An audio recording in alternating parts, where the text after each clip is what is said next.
For today's video guys is magluluto tayo ng kumakain ba kayo nito? Maha Blanca. Yan ang ating iluluto for today's video. At ayan nga guys, meron na tayo ditong gata ng niyog or sa English is coconut milk. Wow, coconut milk.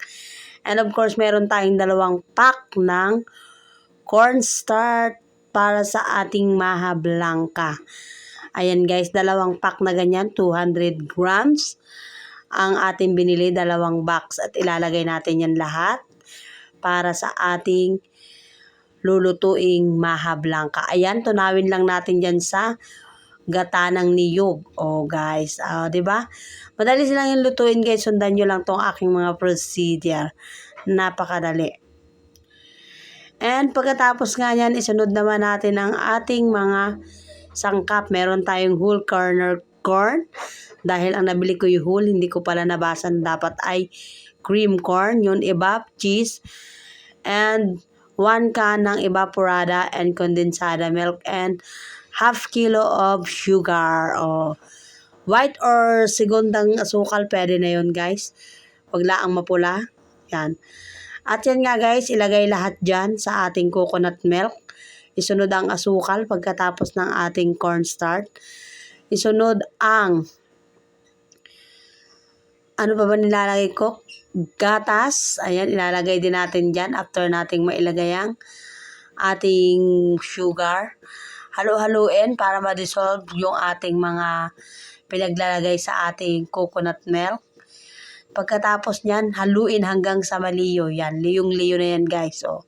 Kita nyo, liyong-liyo. Ilagay ang milk, ang evaporated milk, ilagay. Kahit anong brand pwede guys ha, kayo mag-ano sa brand. Pero mas better is masarap yung Alaska condensed and evaporated. Diba? Wow. Wala ba rin tatalo sa Alaska? Diba? Yun, napapakinig nyo ba yun lagi? Alaska, baka naman. Maging ano ng Alaska, no? And of course, pagkalagay, halo-haluin hanggang sa maliyo. Ayan. Tapos ng maliyo, ilalagay naman natin ang sunod na ayan ang ating mais. Diba? Sabi ko sa inyo, buo yung nabili ko at hindi siya cream corn. Pero okay na yan. Curry bells na yan. Halo-haluin ulit hanggang sa maliyo. Yan yung dating, yun yung mga paraan na haluin hanggang sa maliyo guys.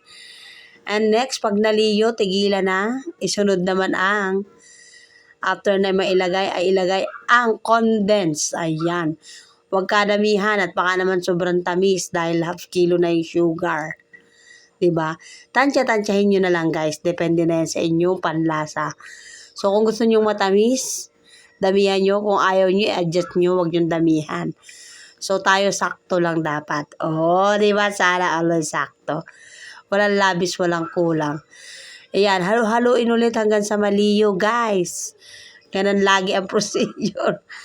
Liyong-liyo na siya. And after nyan, guys, na maliyo, isalang sa apoy. At halo-haloin ulit pag nakasalang sa apoy nang wag siyang maliyo. Halo-haluin ulit yan. Huwag yung titigilan ng halo guys pag nasa apoy na. Dahil baka masunog ang ating cornstarch. Kadalasan sa ganyan guys is yung ilalim ang nasusunog. Kaya huwag yung titigilan ng halo. Ayan. Pag na-smell yung wow, nangangamoy na siya. At saka malapot na. Yan, ganyan. Malapot na siya. Creaminess na siya. Creamy na. Siyempre maghanda na ng lagayan para doon palamigin. Ilagay ng husay, ipatas. Diba? Patas ga. Patas nga ga. Diba? At ayan guys, naglagay na nga tayo niyan. Matapos nating alisin sa apoy o alisan ng apoy. Ang next is ilagay natin sa ating charan! Mahiwagang bilao para siya ay lumamig. Diba? Yan, nakapaglagay na tayo. Tansyahin nyo na lang din kung gaano kakapal ang gusto nyo or makasing kapal ng Tesla Kochar. No.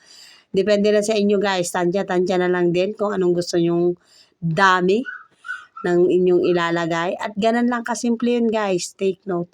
Napakadali. So, ayan na nga guys. Natapos na ang ating porda. Maha Blanca guys. At yan. Creaminess na yan. O, diba? Palitize na palitize. Ang galing. Ayan guys, thank you for watching and follow me for more video. Follow, like, and share pala guys. Bye! Thank you everyone.